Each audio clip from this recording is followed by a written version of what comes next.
We're in the midst of the Philadelphia Eagles gauntlet part of the schedule.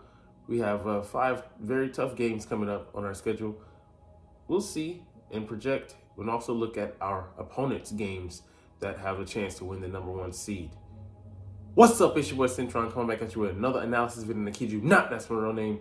Like I said, we're looking at the Philadelphia Eagles 2023 schedule, and we're going down the stretch run. We already won one of our tough games, or supposedly another one.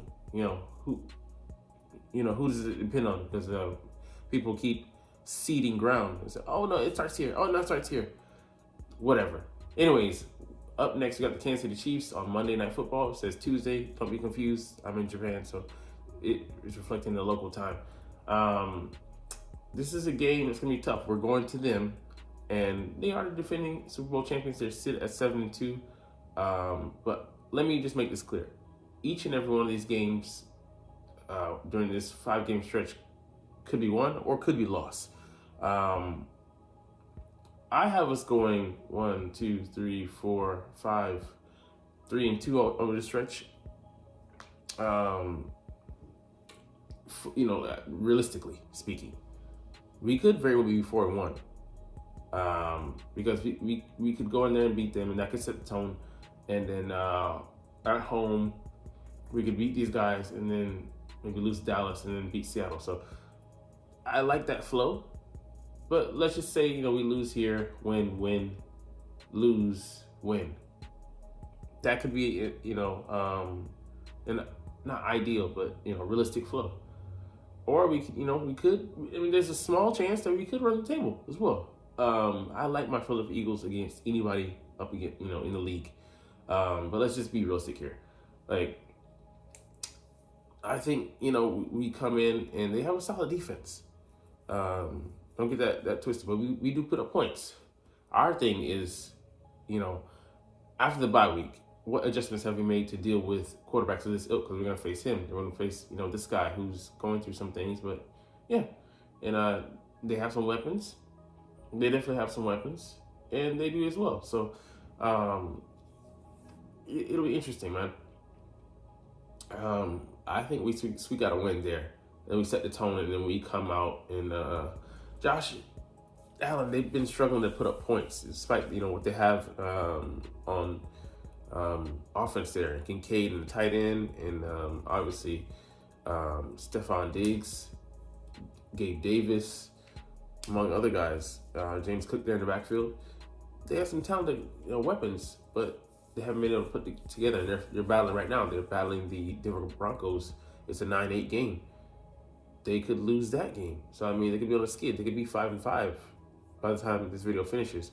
Or you see it. Or they could be 6-4. Yeah, so we'll see how they do. But they've been Jekyll and Hyde this season. San Francisco, they have a similar blueprint to Dallas. When they've been able to jump on opponents, they've been able to coast. They're coming to our home. It's an away game. I think we play them tough, and we got out a win against them at home. Brock Purdy, he's shown that he can be vulnerable. If we put him in compromising positions, the only question is will that defense, will our defense be able to do so, execute a game plan?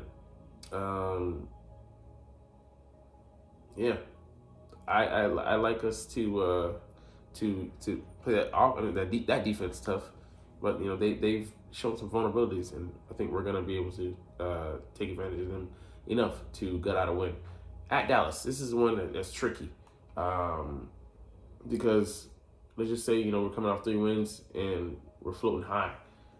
Dallas, they've shown that they can compete with us, and that was in our home. We're going to their house. I think this is a tough one to come out and win because it's tough to sweep a division opponent. We did it to the Commanders, but they were 2 tough fought games, and I think this one might be another one goes on to the wire, and we end up losing in their house. If we don't, the thing for me is we don't crack that code on Dak, and I actually did a short about it yesterday. Disguise coverages get better in that department, and having better matchups, especially against CeeDee Lamb, who went off against us. We're not gonna be winning this game. We're not gonna be competitive on defense. It's just gonna be a shootout.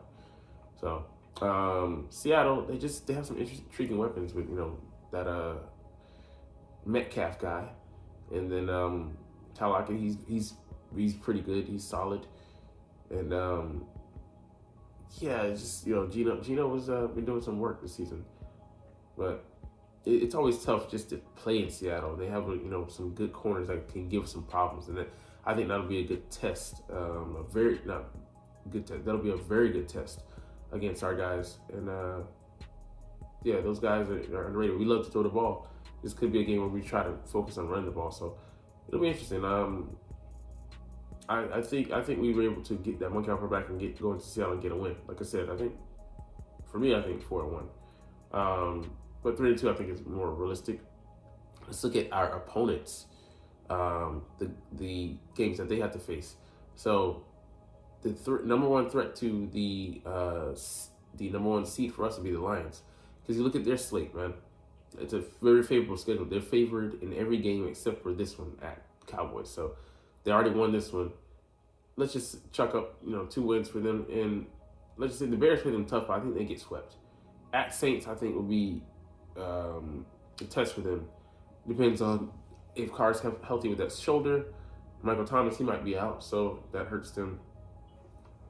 They could go on a winning streak here. 1, 2, 3, 4. Broncos, I think, will play them tough, though. I think this is an underrated stretch for them because Josh Dobbs is playing very well. He has the Vikings at 6-4. Nobody saw that 4 coming.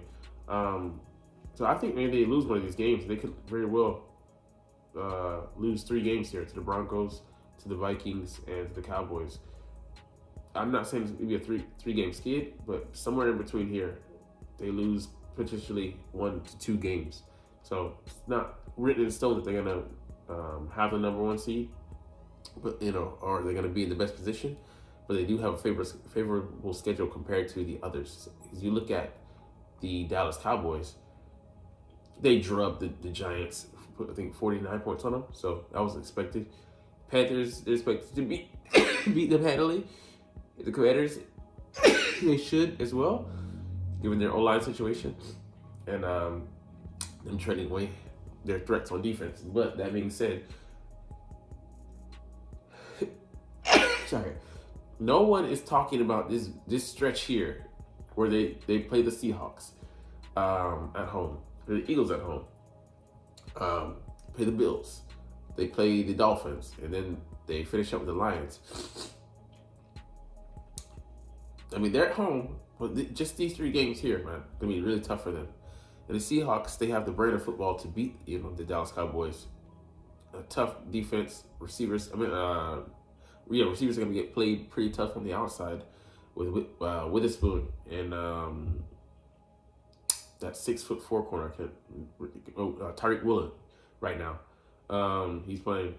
I mean, he's a tough matchup with his size and his speed and his strength. So, I mean, they could 1, 2, 3, 4, 5. Dallas could very well lose all these games. I would think, maybe a 2. They could be. I think they go 2-3 in the stretch. They lose to the Dolphins. They lose to the Seahawks, and they lose to the Lions. I mean, or it could be any 5 of these guys, us included. So, Dallas, I don't think they're going to be in the play for the number 1 seed. They might be a wild card when this all is said and done. And then you look at the 49ers schedule. That has just disappeared. All right, it's really wonky for me. They play the Seahawks, and then they play the Eagles, and then they play. That's so crazy. They're playing them almost in back-to-back weeks, pretty much. So I think they lose one of these games, and I think they lose to us. So that's 2 losses there. I think they win against the Cardinals. I think they lose against the Ravens, so that's 3 losses. And then the Rams always play them tough. Commanders show some fight. So, I mean, they don't have the easiest stretch as well. So I think they're maybe a wild card team as well. So the Eagles, I think they're in a favorable position to grab the #1 seed, but the Lions, they have to be, on the watch out for them. They're going to be on the prowl. All right, we made some additions and had some subtractions to our practice squad. So we were looking at Anthony Barr, but he went ahead and signed with the Vikings in lieu of Jordan Hicks getting injured. So we brought in this center, tight end who's been with us early in the offseason, Andrew Norwell, who was highly regarded and sought after early in his career a couple years ago, but now he's an afterthought. And we actually signed Ross Perschbacher to the practice squad. So trying to make up for some of that offensive line depth we lost in recent weeks, got poached, and we cut Kendall Vilder. So I think we may have a spot or two left, but not too many. And the last thing we'll look at today, man, Patrick Surtain almost could have been an Eagle, but we also were competing with the 49ers. So we both checked in, just kicking the tires. And we wanted to make sure that the other side didn't get them, both sides did. So we were both scared of that situation happening. So, man, you think about that, would have ruffled some feathers, no pun intended, but he would have had to start over Bradbury. He would have had to sit him down. Would have been a great insurance policy. Okay, insurance policy, but man, we can only dream. Maybe next year. Anyways, we'll get up out of here on that note. Shorter video for me, but I love talking about the Eagles and I love making these videos. So we're gonna chunk deuces, but you're not even watching though, so it's all good. But as always, it's Fly Eagles Fly, and let's motherfucking go. Like, comment, share, subscribe if you want. Thanks for watching. Check me out at Cintron Anime, Cintron Life, or Cintron Laughs, or other social media.